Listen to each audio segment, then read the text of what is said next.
Transphobia is a class issue, read by Pixie Twist. Transphobia is a class issue. By this I mean that in a class society that is also deeply transphobic, it is impossible to talk about transphobia in a meaningful way without also talking about class. Trans people are more likely, all other things being equal, than our cis peers to fall into the most exploited and oppressed sections of the working class, and the extent to which transphobia will negatively affect any given trans person's life will be mediated by their economic class. This article is not intended to be a comprehensive analysis of every aspect of this issue, but to contribute to an ongoing conversation around it and illustrate a class struggle perspective on transgender issues. By transphobia I mean two related phenomena. 1. Overt intentional hostility or to disregard towards the well-being of trans people, and 2. Social structures and systems which put trans people at a relative disadvantage to cis people within society. These two types of transphobia are not strictly distinct, and one often creates or reinforces the other. Often when discussing transphobia, popular discourse focuses on overt, impersonal hostility and street-level violent hate crime. While these are indeed real and very serious issues, this focus on the interpersonal and overt often leads to a failure to recognise the measurable economic effects of transphobia on trans lives. This constitutes a form of hidden, endemic, systematic violence against working-class trans people.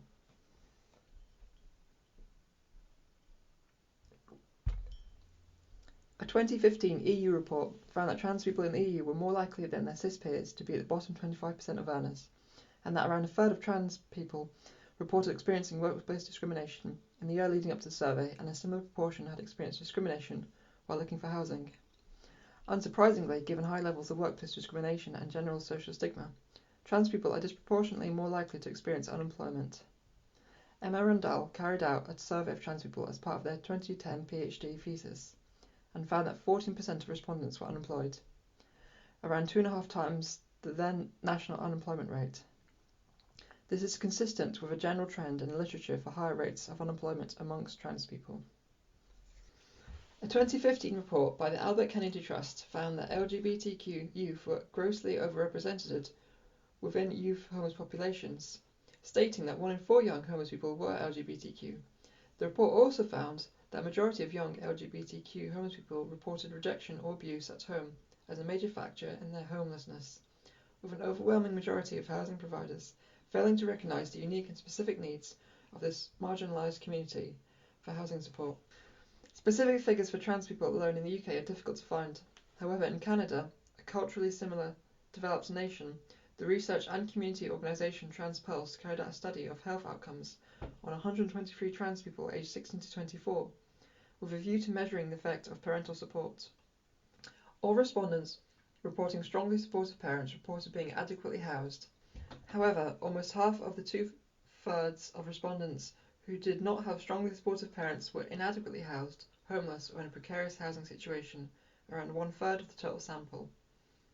As well as the economic effects of transphobia itself, we can also consider the intersections of transphobia and class, i.e. the ways in which class and transphobia interact and magnify each other's effects. The greater financial resilience of the middle and boss classes, the ability of wealthier trans people to buy their way out of some forms of transphobia, the class nature of the bureaucracies that trans people are often forced to navigate, and the elevation of privileged voices within the broader trans community as the authentic voices of trans people. A core component of transphobia at present is medical gatekeeping, the process by which trans people are forced to jump through semi-arbitrary hoops in order to access certain kinds of trans-specific healthcare. In Sex Education's Gendering and Regendering Women, Lisa Milbank discusses real-life experience, RLE, a period of time in which trans people are expected to present full-time as their gender in order to access certain kinds of healthcare, as a form of socially enforced breaking, in which trans women are subjected to an experience of public freakhood composed of constant stares, transphobic harassment, and potentially violence, without access to much of the intensely double-edged training given to cis-sexual women on how to survive this. While Milbank focuses on the experience of transsexual women in particular, this also applies to some extent to the experience of other trans people. One's ability to pass as cis, to be read by most people as a cis person of one's appropriate gender, will heavily influence the extent to which RLE is a dangerous and potentially traumatic experience. Since passing as cis takes the form, in part, of being able to perform conventional cis norms which are themselves heavily classed and racialized, a trans person's ability to do so will be mediated by their class status, i.e. the wealthier a person is, the more likely they are to be able to afford to take additional effective steps, extensive hair removal, specialised clothing to hide or accentuate particular gender body traits, etc., to increase their chance of passing as cis. In this way, middle-class and boss-class trans people are more easily able to navigate gatekeeping in order to access healthcare and sidestep the harmful effects of RLE in a transphobic society. Similarly, this transphobia often takes the form of institutional and economic discrimination and/or family and community rejection. An individual trans person's financial security becomes their ability to cope with isolation financially and to remove themselves from harmful situations. Example, a neighbourhood in which they are frequently harassed, or a family home in which they are rejected or abused, is key to their ability to survive and thrive in a transphobic society. While all trans people experience and are harmed by transphobia, the extent of that harm will inevitably be strongly classed.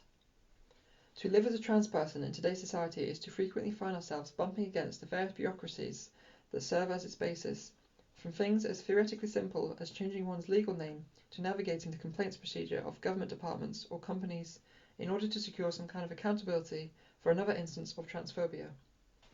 While this is, in theory, something anyone can learn to do, these bureaucratic institutions are complex and exclusionary by design, and often function to favour middle-class people. In this way, yet again, working-class trans people suffer an additional burden from transphobia. So, given that trans people are disproportionately more likely to live in poverty, and transphobia's worst effects are experienced most by working-class people, why is this not part of the media discourse on trans people? Why are some of the most prominent media trans voices wealthy, right-wing figures like Caitlyn Jenner? Part of this is precisely because transphobia is strongly classed. As discussed above, the wealthiest people will find it easy to pass and meet the standards of conformity to cis heteronormative standards expected of professional voices in the media. Equally, it is the case that middle-class and rich trans people are simply more likely to have the necessary connections to be a major media presence. Where it includes trans voices at all, mainstream discourse on trans issues is dominated by an unrepresentative minority of wealthy, middle white-class trans women. It would be remiss of me not to note an obvious irony here, since, while I am far from wealthy and never have been, as a white postgrad student I am myself far from representative of the majority of trans people, and in my defence I do not claim to be. A common means of dismissing trans people's attempts to raise issues that affects us or criticise institution or public figures that have harmed us as a group is to dismiss us as privileged. Trans people are a bunch of middle-class kids or a load of wealthy university students who are just looking for something to complain about. For example, after the well-established journalist Suzanne Moore went on a bizarre transphobic tirade on Twitter, in response to criticism over the wording in one of her articles, fellow career journalist Julie Burchill wrote a piece initially published in The Observer, but eventually withdrawn and then republished by Spiked, which, while largely consisting of a series of transphobic slurs, also perfectly illustrated this ideological tendency. After claiming that she and other transphobic journalists are part of the tiny minority of women of working-class origin to make it in what used to be called Fleet Street, Burchill goes on to depict trans people as academics with big swinging PhDs, attempting to silence working-class cis women by arguing about semantics. The semantics in this case being Moore's use of Brazilian transsexuals, a group plagued by particularly high levels of poverty and violence, as a furore pejorative. While trans academics certainly exist, we are far from the majority of trans people or even trans activists, nor are we necessarily as high privileged as Burchill would like to suggest. By engaging in this erasure of working-class trans people, transphobes are able to both trivialise the serious material effects of transphobia as discussed above, and rhetorically exclude trans people from the working class.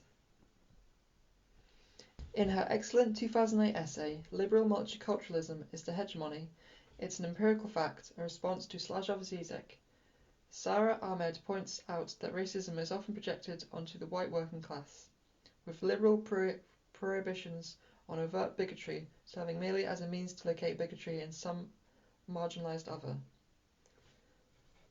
We see a similar process with transphobia. Bigotry against trans people is positioned as definitely working class, and thus the existence of working class trans people can be ignored as impossible by definition. A well-paid observer journalist can mock trans people en masse as middle-class kids, obsessed with identity politics, because everybody knows that real working class people are white, cishet, and hostile to anybody who is not white or cishet. The reality, of course, is that this image of an ordinary working class as a default is a fantasy. The working class is a weird, wonderful, and diverse class, and only a politics that recognises the many and varied ways in which we experience exploitation and oppression can allow us to build a movement to end oppression and exploitation and ultimately abolish class itself.